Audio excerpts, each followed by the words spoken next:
Hello friends, कैसे हैं सभी। आपका स्वागत है आपके अपने यूट्यूब चैनल पाथ टू ज्ञान में। आज मैं आप लोग के लिए लेके आया हूँ एसएससी, यानी एसएससी क्या है, एसएससी के बारे में, और एसएससी से बनते क्या हैं। लोग आप पूछते रहते हैं कि एसएससी की तैयारी करते हो तो एसएससी बनते क्या हो, और एसएससी में कौन कौन से एग्जाम्स हैं, एसएससी का क्या सिलेबस है, ये सब मैं आपको इस पीपीटी के माध्यम से बताने का पूरा प्रयास करूँगा। तो देर ना करते हुए, सबसे पहले ये एसएससी का लोगो है आपका, जिसमें आपको भारत सरकार का लिखा हुआ सत्यमेव जयते कर्मचारी चयन आयोग, एसएससी का हिंदी में नाम है। भारत सरकार का ये एक उपक्रम है। इसका फुल फॉर्म होता है स्टाफ सिलेक्शन कमीशन, ठीक है ना। जैसा कि आप पढ़ पा रहे हैं कि कर्मचारी चयन आयोग एसएससी एक भारतीय संगठन है, जिसके द्वारा भारत सरकार के विभिन्न मंत्रालयों और विभागों में अलग अलग रिक्तियों की पूर्ति के लिए उम्मीदवारों को चयन किया जाता है।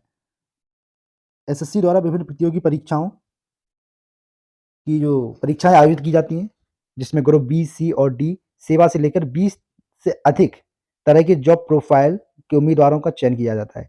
ऐसे में यदि आप कक्षा 10वीं या 12वीं के बाद बेहतरीन करियर बनाना चाहते हैं, ध्यान रखिए क्लास 10th क्लास 12th के बाद बेहतरीन करियर बनाना चाहते हैं, तो आप एसएससी परीक्षा आपके लिए शानदार विकल्प साबित हो सकती है। तो आइए जानते हैं एसएससी के बारे में और गहन तरीके से, और देखते हैं क्या कुछ निकल के आता है। इसके बाद में है जो एसएससी का सिलेबस क्या होता है। बच्चे पूछते हैं हमें क्या-क्या पढ़ना पड़ेगा एसएससी में, तो मैं आपको बता दूँ एसएससी में ज़्यादा कुछ नहीं होता है। एसएससी में केवल 4 ही आपके कंटेंट हैं। नंबर फर्स्ट है सामान्य ज्ञान, जनरल नॉलेज, मतलब जो आपके आस-पास क्या घटित हो रहा है, आपने क्या-क्या पढ़ा है, जनरल नॉलेज ही होती है। और दूसरा आपका मैथमेटिक्स है, क्वांटिटेटिव एप्टीट्यूड होता है, और तीसरा और जो कि मोस्ट इम्पोर्टेंट है आपका इंग्लिश। एसएससी वस्तुतः एक सपना ही मात्र रह जाएगा यदि आप इंग्लिश को अच्छे से कवर नहीं करते हैं। और चौथा है आपका तर्क शक्ति, मतलब रीजनिंग। रीजनिंग क्या होता है? सोचने समझने की शक्ति ही रीजनिंग कहलाती है।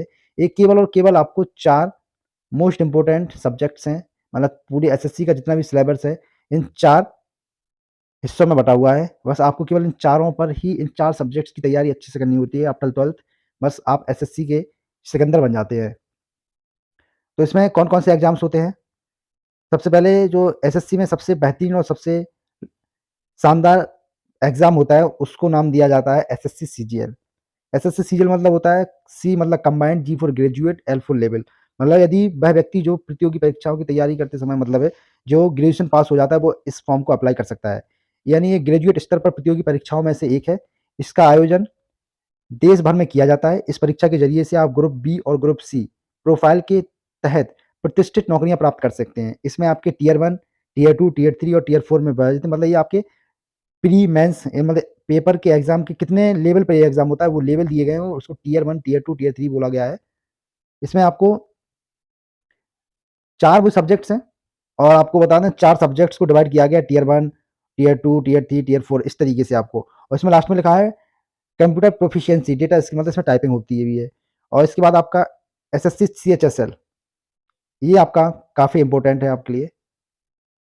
यदि कोई कैंडिडेट इंटरमीडिएट की है उसने, और उसकी एज 18 से 27 के बीच में है, तो इंटरमीडिएट के बाद तुरंत गवर्नमेंट जॉब पा सकता है यदि वह सीधा एसएससी की तैयारी करके सीएचएसएल मतलब कंबाइंड हायर सेकेंडरी लेवल का एग्जाम क्रॉस करता है।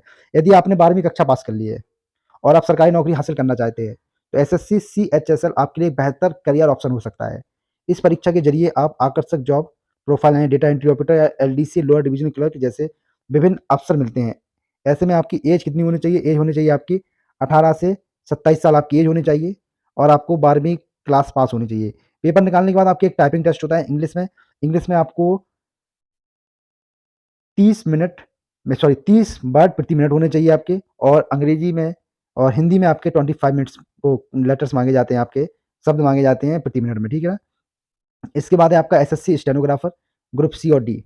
एक एसएससी स्टेनोग्राफर का भी होता है पेपर, ये भी आपका नॉन गजेस्टेड पोस्टेड के लिए होता है। और इसमें बेसिकली इसमें आपको क्लास 12th ही पास, वो आपकी पास आउट माँगा जाता है, लेकिन इसमें आपकी एक टाइपिंग होती है जिसको शॉर्ट हैंड कहा जाता है। ये टाइपिंग कंप्यूटर टाइपिंग से थोड़ी टफ होती है ये वाली टाइपिंग, और बाकी टफ होती है लेकिन मुश्किल है, नामुमकिन नहीं है करने वालों के लिए। और एक आपका एग्ज़ाम होता है एसएससी एमटीएस। ऐसे लोग जो कक्षा 10वीं के बाद अपना करियर एसएससी में बनाना चाहते हैं, तो वो परीक्षा पास करने के लिए उन लोगों को एसएससी एमटीएस का एग्ज़ाम देना होता है।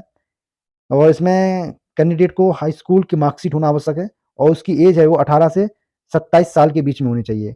और ये मैंने एक चार्ट बना के दिया है यहाँ पे एसएससी परीक्षाएँ कौन-कौन सी हैं और किस परीक्षा को पास करने से आप क्या बनेंगे। यदि आप एसएससी सीजीएल, ध्यान रखिएगा, यदि आप एसएससी सीजीएल को पास करते हैं, तो इसमें आप कौन-कौन सी जॉब्स आपके लिए सिक्योर होंगे। सबसे पहला असिस्टेंट ऑडिट ऑफिसर, काफ़ी बेहतरीन जॉब होती है ये। इसके बाद असिस्टेंट सेक्शन ऑफिसर और सबसे बेहतरीन इसको बोला जाता है ड्रीम जॉब, वो आपकी इनकम टैक्स इंस्पेक्टर की है और इसके बाद आपके ऑफिस ऑडिटर की भी है, अकाउंटेंट अपर डिवीजनल क्लर्क यूडीसी बोला जाता है इसको। एसएससी सीजीएल में कुछ बेहतरीन पोस्टेस हैं।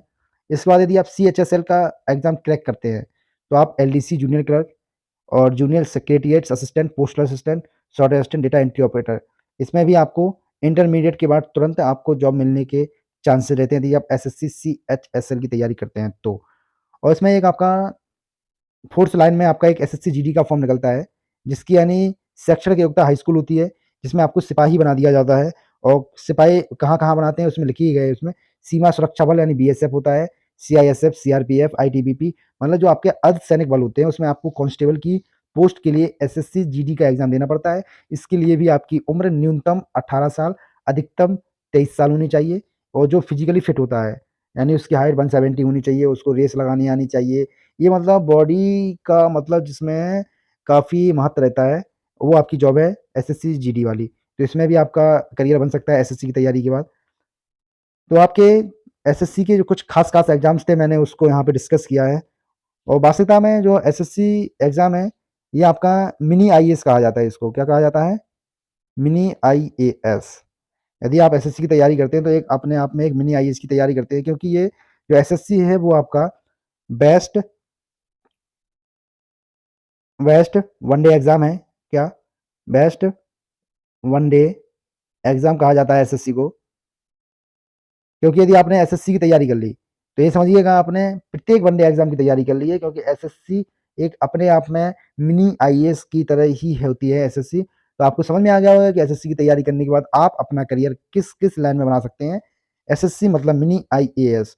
और मैं आपको बता दूँ कि आपके गुरुसराय नगर में नीट कॉम्पिटिशन क्लासेज़ है, जो कि प्रॉपर एसएससी के लिए ही बनाई गई है। वहाँ पे एसएससी की तैयारी ही कराई जाती है, बाकी सब तैयारियाँ सभी जगह होती हैं। लेकिन एसएससी यदि वास्तविकता में आपको एसएससी की तैयारी करते हैं, तो आपको नीट कॉम्पिटिशन क्लासेस में एडमिशन ज़रूर लेना होगा। Thank you.